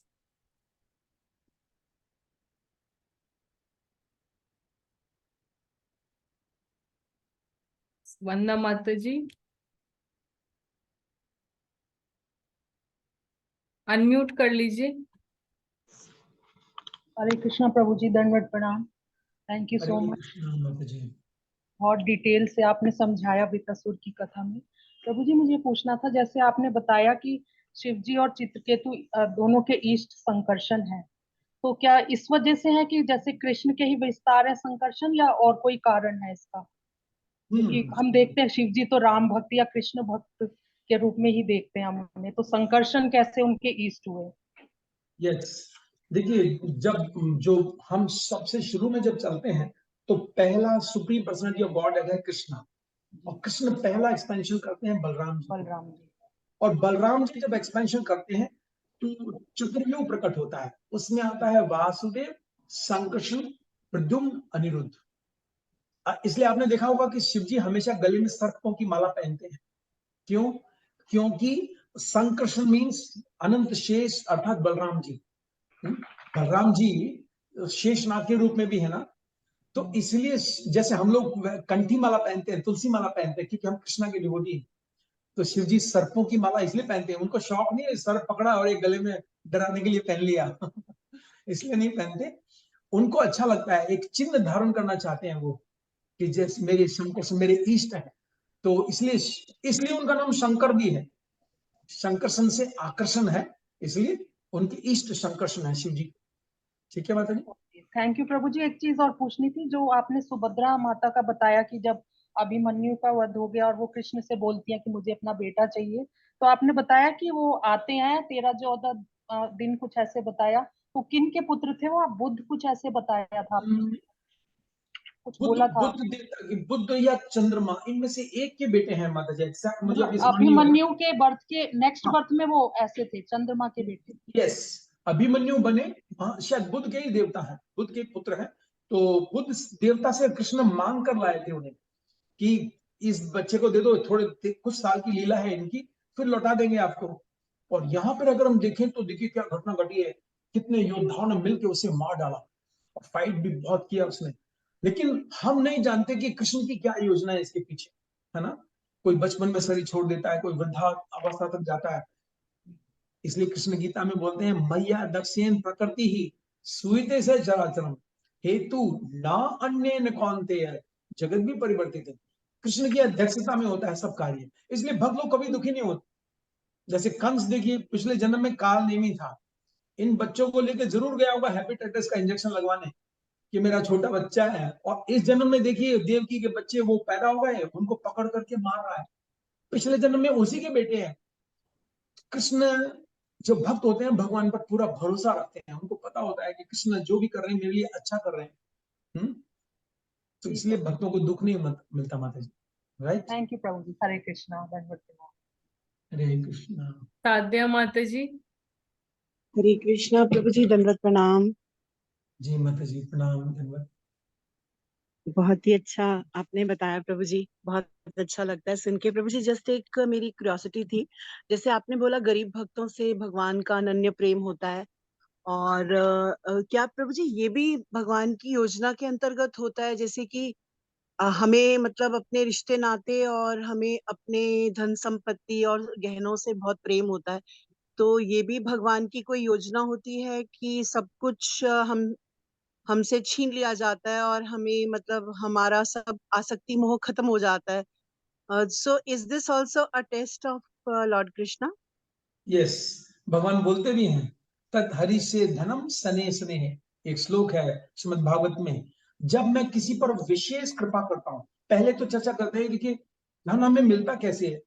जब हमारे पुण्य होते हैं ना, जब हमारे पुण्य फलीभूत होते हैं तो हमें धन मिलता है, सुख मिलता है भौतिक संसार में।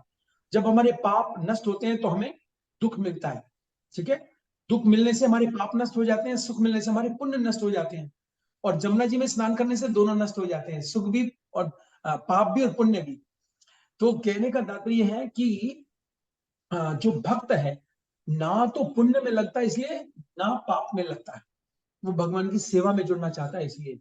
तो जब हमारे पास धन आ गया पुण्य के कारण, और जब छीना जाता है, परिवार छीना जाता है कई बार, जैसे नारद जी देखिए क्या बोल रहे हैं। नारद जी बता रहे हैं व्यास देव जी को, सौभाग्य से मेरी माता को सांप ने डस लिया। अरे बाप रे, पिता पहले नहीं थे, और माता थी वो भी झाड़ू पोछा करती थी किसी घर में। और नारद जी अपनी कहानी सुना रहे हैं पिछले जन्म की व्यास देव की, सौभाग्य से मेरी माता को सांप ने डस लिया और मैं बिल्कुल अकेला हो गया, और मैंने फिर जाकर खूब भगवान का नाम लिया। तो जो भक्त होता है वो इस बात को जानता है कि अगर कुछ भी हो रहा है मेरे जीवन में, मेरा कार्य है उनकी सेवा में जुड़ना, ये सब उनकी योजना है। तो लेकिन ये जो धन छीनना, जैसे आपने पूछा, ये बहुत बड़े स्तर पर होता है।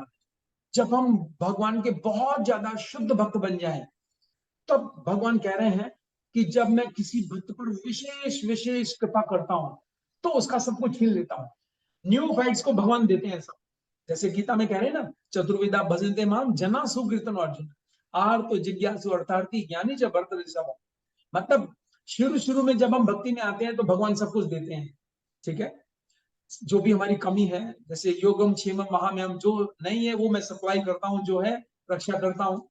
लेकिन जब भगवान देखते हैं कि बहुत शुद्ध भक्त बन गया है और उसके आस पास कुछ रेलिंग है, इसको हटाना पड़ेगा, बाधाएं हैं मेरे पास आने तक, तो भगवान फिर सब धीरे धीरे करें, तद हरीशे धनम शने शने, उसका सब कुछ छीन लेता हूं। जैसे प्रभुपाद जी लिख रहे हैं ना एक कविता, कह रहे हैं कि जब मुझे एक छींक भी आती थी तो परिवार वाले इकट्ठे हो जाते थे।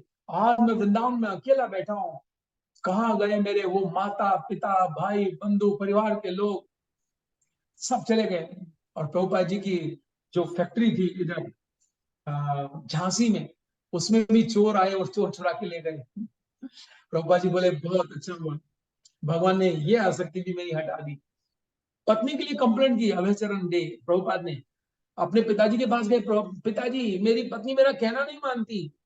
तो पिताजी गोरमुंडे कहने लगे कि बेटा ये तो बहुत अच्छा है ना, अगर तुम्हारा मन तुम्हारी पत्नी में लग गया तो कृष्णा को मन कैसे दे पाओगे। तो प्रभुपाद बोले ओ, ये तो मैंने सोचा ही नहीं था। फिर पूरी तरह से फिर भगवान की सेवा में जुड़ गए। तो इससे हम बहुत सारी शिक्षाएं ले सकते हैं। अगर मान लीजिए किसी परिवार में पत्नी अगर नहीं मानती है, प्रभु जी दुखी हैं, या पत्नी भक्त है और प्रभु जी भक्त नहीं है, वो दुखी करते हैं, तो ऐसी कंडीशन में हमें सोचना चाहिए कि ये मेरे पाप नष्ट हो रहे हैं। ये जितना भी मैंने कोई कर्म है पिछला, ये इसका मुझे थैंक्स करना है।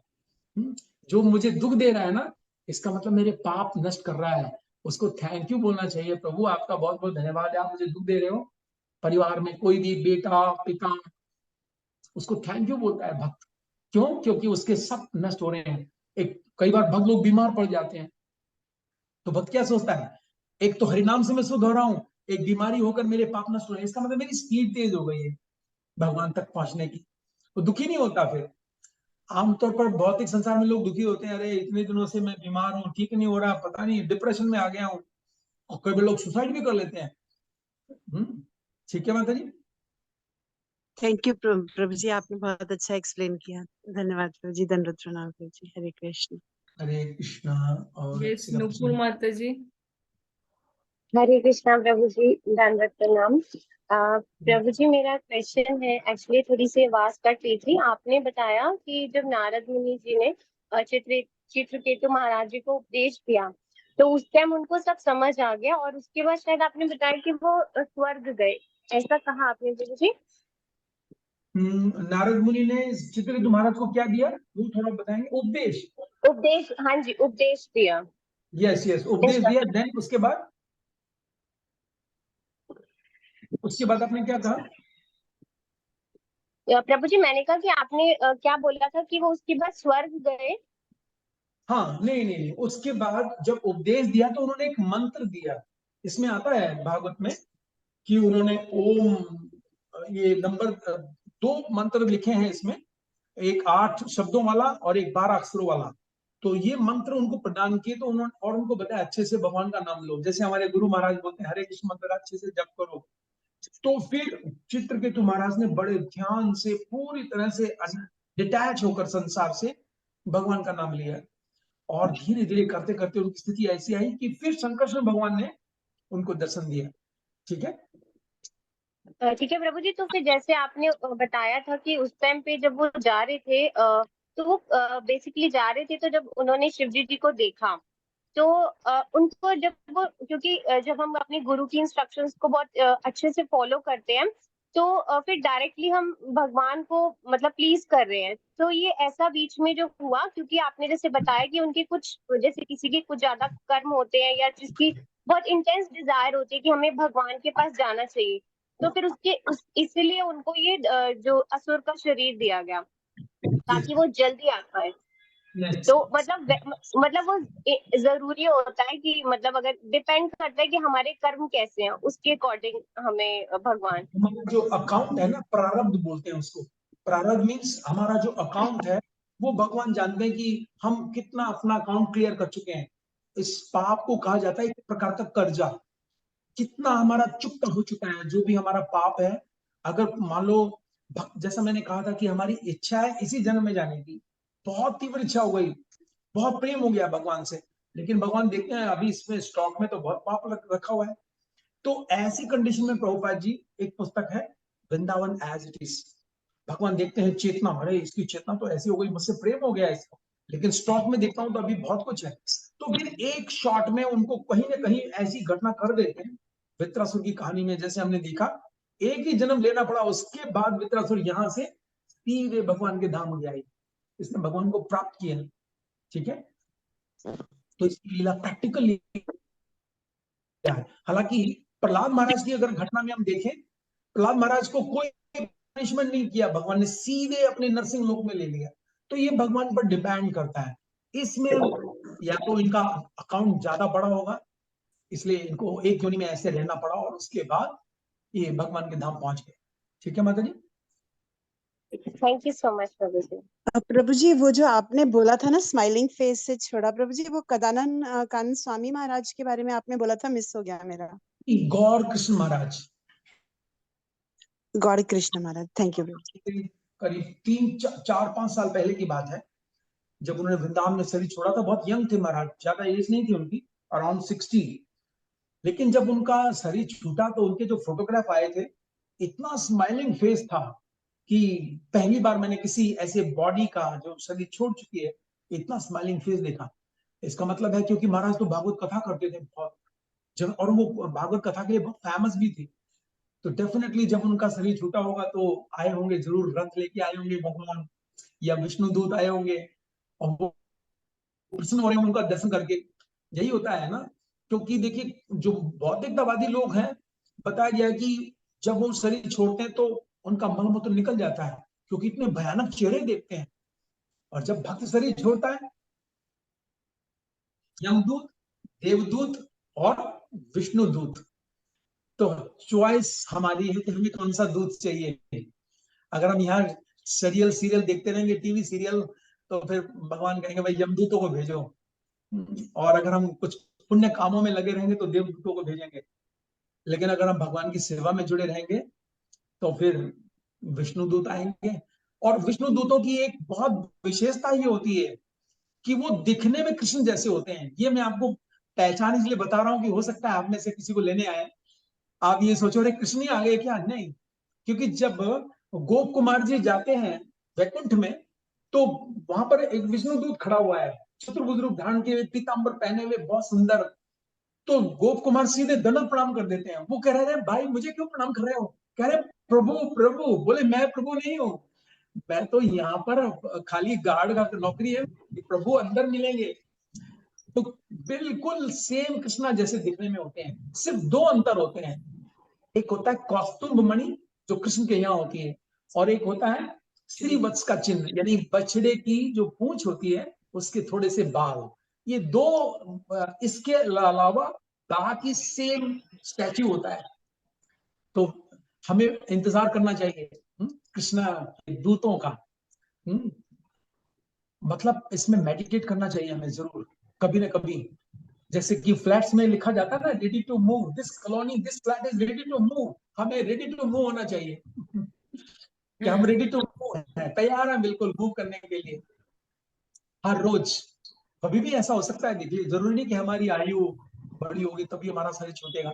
आजकल तो बहुत यंग यंग को हम देखते हैं कि हार्ट अटैक हो जाता है। Always think about Krishna. ठीक है माता जी। पर प्रभु जी आपने ये भी तो बोला कि हमें भगवान को ये प्रार्थना करनी चाहिए कि अभी मैं शुद्ध अवस्था का भक्त नहीं हूँ, तो अभी आप मुझे टाइम दीजिए टू बी शुद्ध, एंड फिर आप उठाइएगा मुझे। ये डिस्काउंट दिया मैंने। अगर आपको लगता है कि नहीं नहीं अभी मेरा मन यही रहने का है, अभी मैं नहीं जाना चाहता, अभी मेरी रिस्पॉन्सिबिलिटीज है, तो आप भगवान को बोल सकते हो प्रभु अभी मैं शुद्ध नहीं हुआ हूँ, मेरे मन को शुद्ध कीजिए तब मुझे ले जाइए। तो थोड़ा डिस्काउंट है ये बस क्योंकि कई सॉरी लोग प्रभु जी, एक बात प्रभु जी, एक क्वेश्चन और था प्रभु जी। आपने जैसे कहा ना प्रसाद बनाने से पहले प्रार्थना करनी चाहिए, यस और जैसे हम करते हैं तो हमें ऐसे मेडिटेट करना चाहिए।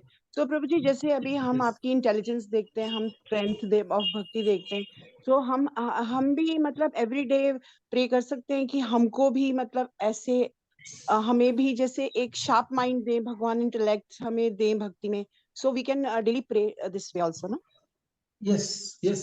और 10.10 में कृष्ण बोल रहे हैं ना, कैसे मैं माइंड देता हूँ, तेषाम सतत युक्तानाम भजताम प्रीति पूर्वकम ददामी बुद्धि योगम। तो मैं बुद्धि दे देता हूँ। अगर हम प्रेम से जो भी एक्टिविटी हमें मिले ना, वो बस प्रेम से करना चाहिए। चाहे भगवान की ड्रेसिंग की है, भगवान को सुलाने की है, भगवान को उनके सामने कुछ आरतियां गाने की है, उनके लिए भोग बनाने की है, भोग लगाने की है। Every activity we should with very very faith and पूरी पूरी श्रद्धा के साथ। ठीक है। थैंक यू प्रभु जी, very beautifully explain. Thank you प्रभु जी, हरे कृष्ण प्रभु जी। एक और क्वेश्चन ले सकते हैं प्रभु जी? यस माता जी। रूपल माता जी। हरे कृष्ण प्रभु जी।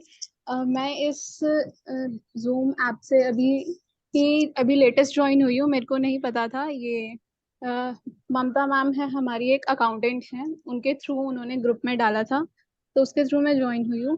मुझे प्रभु जी से एक क्वेश्चन करना था कि हमें हमेशा हरे कृष्ण महामंत्र ही जपना चाहिए या हम कोई और हरि नाम भी जप सकते हैं? केवल हरे कृष्ण मंत्र ही जपना चाहिए माता जी, क्योंकि दो चीजें मिलती हैं। एक ब्रह्म यामल पुराण में मिलती है, स्वयं महादेव से पार्वती देवी कुछ नहीं है। पार्वती देवी कह रही है कि महादेव कलयुग आ गया है, अब कौन सा मंत्र जप करना चाहिए।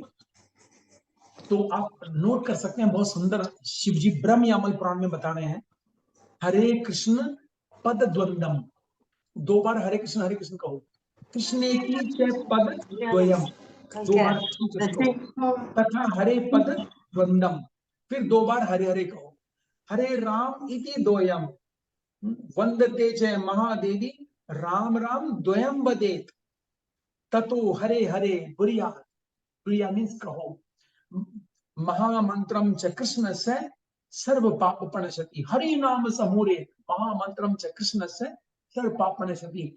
और व्यास देव जी जो सारे गुरुओं के गुरु हैं, अभी जो गई ना 3 जुलाई को व्यास पूर्णिमा या गुरु पूर्णिमा, हाँ जी। सारे गुरुओं के गुरु एक हैं, उनका नाम है व्यास देव जी। उनका नाम पूरा नाम है कृष्ण द्वैपायन, श्री कृष्ण द्वैपायन व्यास देव। जितने भी गुरु हैं अपनी अपनी पूजा कराते हैं गुरु पूर्णिमा के दिन, लेकिन सारे गुरुओं के गुरु ने कौन सा मंत्र रिकमेंड किया कलयुग के लिए? उन्होंने लिखा है कली संतनोपनिषद। उसमें वो कहते हैं हरे कृष्ण कृष्ण कृष्ण हरे हरे, हरे राम राम राम हरे हरे। आगे लिखते हैं इति षोडशंकम नाम नाम कली कलमश नाशनम नातः परतरम उपाय सर्व वेदेशु दृश्यते। ये मेरे सारे वेदों का, शास्त्रों का निष्कर्ष निचोड़ है। तो इसलिए सारे गुरुओं के गुरु बोल रहे हैं, और इस प्लेनेट के, इस मेटीरियल वर्ल्ड के जो विश्वनाथ हैं वो बोल रहे हैं, और इस संसार की जो अधिष्ठात्री हैं उनका नाम है देवी दुर्गा। दुर्गा देवी रिकमेंड कर रहे हैं हरे कृष्ण मंत्र। एक श्लोक है जिसमें राधा तंत्र में एक कथा आती है, उसमें एक जाता है दुर्गा रानी का भक्त, कहता है श्रुणु मात महामाये विश्व बीज स्वरूपिणी हरि नामनो महामाये क्रमबद्ध सुरेश्वरी। हे सुरेश्वरी, हे मातेश्वरी, ये बताइए सबसे श्रेष्ठ मंत्र कौन सा है कलयुग में? दुर्गा माता कहती हैं, जय माता दी बोल रही हैं, हरे कृष्ण कृष्ण कृष्ण हरे हरे, हरे राम राम राम हरे हरे।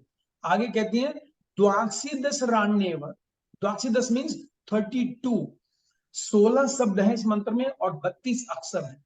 द्वाक्षिदश राण्येव कलो नामानि सर्वदा, कलयुग में सबसे श्रेष्ठ नाम है एतन मंत्रम सुत श्रेष्ठम, और जो इस मंत्र को जप करेगा वो मेरा सबसे अच्छा बेटा होगा।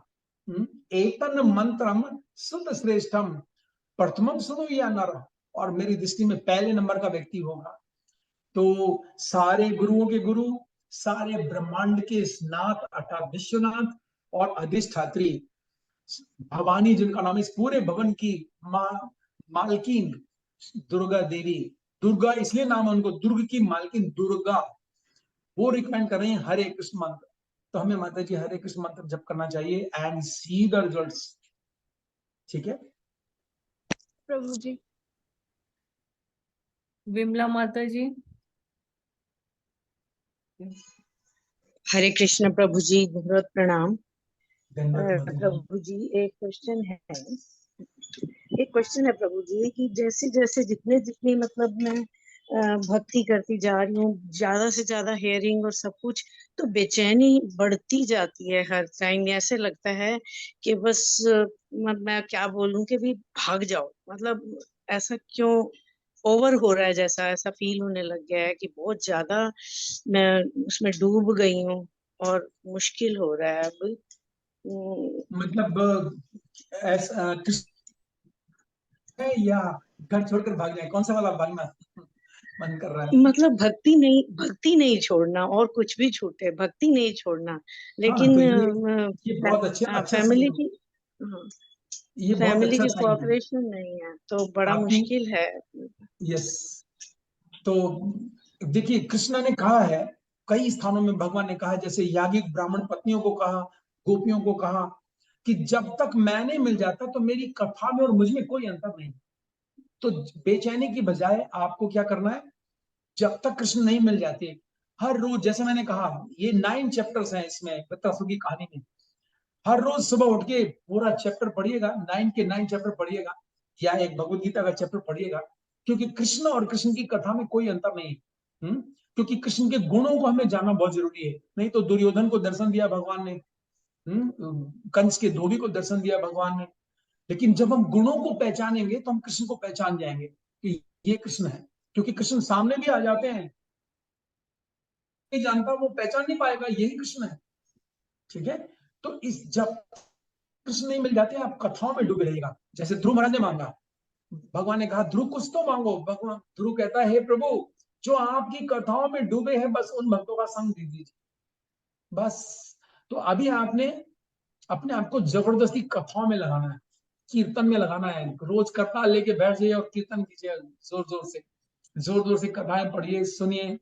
ठीक है, तो ऑलरेडी आप भगवान के धाम में हैं अगर ऐसी सिचुएशन है तो। ठीक है, थैंक यू सो मच प्रभु जी, बहुत सुंदर था। बस एक मेरा क्वेश्चन ये है कि जैसे चित्रकेतु महाराज को भगवान के दर्शन हो गए तो भी मतलब प्योर नहीं हुए, तभी उनसे गलती हुई। यस, यही सबसे बड़ा आज का जो मैं चर्चा कर रहा था बीच में। ध्रुव महाराज को भगवान के दर्शन हुए और वृत्रासुर को, चित्रकेतु महाराज को शंकर के दर्शन हुए। इसके अतिरिक्त एक और भी है, मतलब आपके प्रश्न का उत्तर यह माता जी, दर्शन से हम पवित्र नहीं होंगे। जैसे कि एक भक्त था, उसका नाम है कंस का धोबी। यस, ये अयोध्या में धोबी बना पहले, जिसके कारण श्री रामचंद्र जी ने माता सीता को छोड़ दिया। धोबी ने कंप्लेंट की ना, ऐसे ही ये कंस का धोबी बना और यहां पर भी भगवान इसके सामने आए। तो मैंने इसका शास्त्रों में ढूंढा, इसका पिछला जन्म में, कि इसका ऐसा कौन सा कर्म था जो ये भगवान के सामने तो आया कम से कम, और फिर भी लाभ नहीं हुआ इसको। तो कई जन्मों तक पहले जाते जाते जाते जाते मिला कि इसने शिव जी की बहुत भारी तपस्या की थी, कई समय तक, हजारों साल तक शिव जी प्रकट हो गए इसके सामने। इसने शिव जी से मांगा, शिव जी ने कहा बोलिए क्या चाहिए आपको। इसने कहा प्रभु भगवान के दर्शन हो जाए बस। शिव जी ने कहा बस, चलिए हाँ। शिव जी ने कहा तथास्तु। इसका मतलब क्या हुआ कि भगवान के दर्शन से हमें लाभ नहीं होगा, जितना भगवान के गुण रूप, नाम रूप गुण लीला, ये समुच्चय पांचों से हमें लेना पड़ेगा। जब तक हम भगवान का नाम में आसक्त नहीं होंगे, भगवान के रूप में आसक्त नहीं होंगे, भगवान के गुण में आसक्त नहीं होंगे, भगवान की लीलाओं में आसक्त नहीं होंगे, उनके परिकर, ये 5 का समुच्चय है एक साथ। मतलब आपको अगर भगवान के गुण नहीं पता है और भगवान के दर्शन की इच्छा है तो वही होगा। इसके साथ यही हुआ कि इसके सामने पहले रामचंद्र जी के रूप में आए, फिर कृष्ण के रूप में आए, कपड़े मांग रहे, हे धोबी कपड़े दे दो, हम गांव से आए हैं। इसने कहा कि तुम गांव के गवार लोग हो, राजा के कपड़े मांग रहे हो। तब भगवान ने इसका उंगली से इसका सर काट दिया। तो बताया गया कि दर्शन की अभिलाषा से अच्छा है उनके गुण जानना, उनकी सेवा करना। जब तक हमारे अंदर ये भाव नहीं होगा, जैसे भगवान प्रभुपाद जी लिखते हैं तात्पर्य में कि भगवान जब इस धराधाम पे थे तो बहुत लोग नहीं जानते थे कि ये भगवान है, बहुत कम लोग जानते थे कि ये भगवान है। कितने लोग थे देखिए जो सामने युद्ध कर रहे हैं, कितनी भारी संख्या है, कितने अक्षौणी सेना है। अगर उनको ये पता चल जाए ये भगवान है, कौन युद्ध करेगा दुर्योधन की तरफ, सब भाग के इधर आ जाते। लेकिन कोई एक्सेप्ट नहीं करता था क्योंकि भगवान का गुण नहीं सुना। इसलिए श्रवण कीर्तन करना बहुत जरूरी है। जैसे मैंने माता जी को आंसर दिया कि जब तक कृष्ण नहीं मिल जाते माता जी, कथाओं में डूबे रहिएगा, ये सबसे बड़ी है। जैसे याज्ञिक ब्राह्मण की पत्नियां कह रही है हम नहीं जाएंगे, वो हमें हमारे पति घुसने नहीं देंगे। भगवान ने कहा हे देवियों, तो मेरी कथा करने के भाव से जाओ, वो तुम्हारा स्वागत करेंगे, वो तुम्हारा सम्मान करेंगे। ऐसे गोपियों को कह रहे हैं कि मेरा वपु दर्शन से अच्छा क्या है, वाणी दर्शन। जैसे गुरु का भी होता है ना, एक वपु एक वाणी। तो भगवान के उपदेश, भगवान की शिक्षाएं, वो जानना बहुत जरूरी है। इसलिए प्रभुपाद ने हमें श्रवणम कीर्तनम पर बल दिया। ठीक है माता जी। यस प्रभु, थैंक यू सो मच प्रभु, थैंक यू। बहुत सुंदर आपने बताया, पूरा हार्ट गदगद हो गया, हृदय। थैंक यू सो मच, आपने इतना समय दिया हमें। थैंक यू सो मच प्रभु जी। बार बार आइए प्लीज क्लास में हमें एनलाइटन करने के लिए। Thank you so much. आप सेवा में लगाए रखिए माता जी, ये मेरे लिए गोल्ड मेडल है। हरे कृष्ण माता जी, दंडवत प्रणाम। हरे प्रभु जी का भी धन्यवाद, बहुत बहुत धन्यवाद। बहुत सुंदर कथा में बहुत नया नया चीज सीखने को मिली है।